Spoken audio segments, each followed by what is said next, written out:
Hello folks, it's Gameplay Horizon here and welcome back to my channel. And today, let's get over to the patch notes of this AFK Journey. And we have here the major updates in which the game added two factions, which is the Celestial and the Hypogene. The game also added the S-level Celestial hero called Scarletta, also known as the Herald of Compassion. And the S-level Hypogene hero called Burial, also known as the Sinister Jester.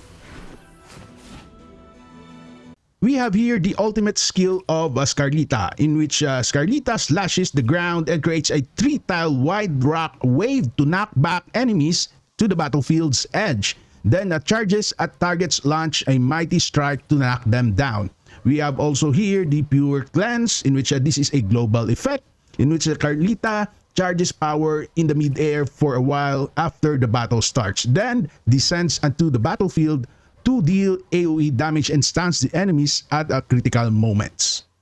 We have also here the Valkyrie Spirit skill, and this skill is global, that grants the weakest allied hero a shield when hovering mid-air and deals AoE damage with the axe upon landing. And the extra skill here, which is called Divine Judgment, and also this is a global skill in which it deals true damage when there are enough surviving allied heroes. Next, we have here the new S-hero Burial, in which this is his ultimate skill called a Scared Swamp, in which this Burial hides within the shadow and follows the target, dealing damage to the target and absorbing energy continuously, during which he gains control immunity and cannot be targeted. Then he jumps into the enemy and frighten adjacent enemies. And maybe this hero here is an assassin. So we have here also the shadow trick. And Burial hides within the shadows. If isolated enemies exist, he moves towards the targets and deals damage, otherwise restoring HP continuously within the shadow and returning to its original tile. Next, we have here the skills called the Devil's Contract, in which Burial hides within the shadow for a while after being defeated, and upon non-summoned enemy is taken down, he will be revived and vanquish the enemy and restore certain amount of HP. And of course, last we have there the extra skill, in which this is called the Shadow Reflection.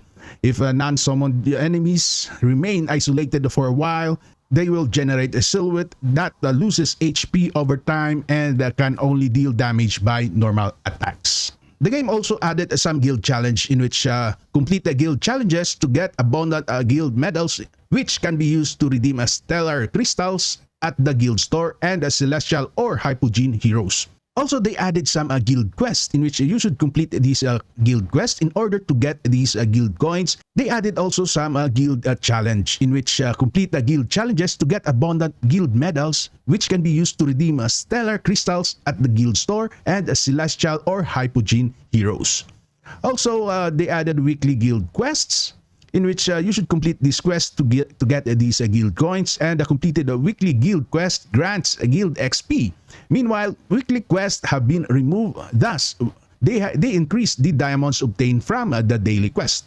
Also, the game added the Stargaze Station card pool, and you should not miss the chance to draw the brand new Celestial or Hypogene heroes. The stellar crystals used in the Stargaze Station can be redeemed at the recruitment store and at the guild store. The battle drills have been remade, and this mode will be periodically available as an event, and it is designed to maintain balanced difficulty using a benchmark level. Both the mode itself and the event rewards have undergone substantial changes, and this is what I like the most. They added the Invasion Rift, in which after passing AFK stage at 391, you can access it through battle modes. Invasion Rift is a 3-player mode where each player deploys 2 heroes to challenge formidable enemies. Upon completion, you can use the daily recovering treasure keys to claim drop rewards, including random class equipment, essence, and XP. Additionally, you can encounter various corrupt creatures across the map, defeating them as you yield substantial rewards. Also, the game adjusted the level effect of the hero exclusive equipment and also the exclusive skill, in which the following adjustment, the maximum level for exclusive equipment have been changed to level 25. You can use a Dazzling Stone as a resource between level 6 and level 15. The maximum level for these exclusive skills has been increased to level 4, in which you can unlock this exclusive equipment after you reach level 15. Accordingly, the game reset the development progress of all exclusive equipment to its initial status and return all unlocking development materials at a cost of 1:1 basis. So there was a reset on this exclusive equipment so that there will be a fair game. Additionally, there were changes on the hero tier requirements in upgrading exclusive equipment. Also, the game added this one-time reward after dealing certain amount of damage to the boss in the endless mode Dream Realm. And next, they adjusted also the final rewards in the Hell mode of the Dream Realm, adding some dazzling stones times 5, according to which we will send additionally rewards. Also, they adjusted the level 30 rewards in a secret travel log in Noble Path. The previous price, antique coin, has been replaced with the selected hero chest epic. Additionally, the level 100 reward will now include an extra drop of antique coin times 10. Also, when an A-level hero upgrades from Elite to Elite Plus, the number of soul sigils required are decreased by 1. When upgrading from Legendary to Legendary Plus, the number of soul sigils required will increase by 1. Next is the experience and optimizations. And number 1, they added the guaranteed progress indicators to all recruitment card pools in the Noble Tavern. And they added also XP Hourglass rewards temporarily in the Arena and Dream Realm rankings for the game balance. These rewards may undergo some adjustments in the future patches. They added also the power saving mode. Now that the game will automatically switch into this mode if there are no controls for a period or certain time. And you can customize this option in these settings. Also, they added the Arena store in which you can purchase various items there. And they increased the newly recruited hero cap from 90 up to 100 with no changes in the level cap for subsequent tier promotion. Also, they adjusted the never-ending book effect in the Mystic collection due to the removal of the weekly quests. And these are massive updates. And they adjusted the equipment level requirements in the growth trials, changing them from minimum level to the average level. And they also optimized the dropping experience of certain random equipment chests, which will open automatically after dropping. They also remade the game's login interface, which is very cool, and optimized the ultimate animation of for certain heroes. And also they optimized some aspects of the early stage tutorial for beginners and added a team channel.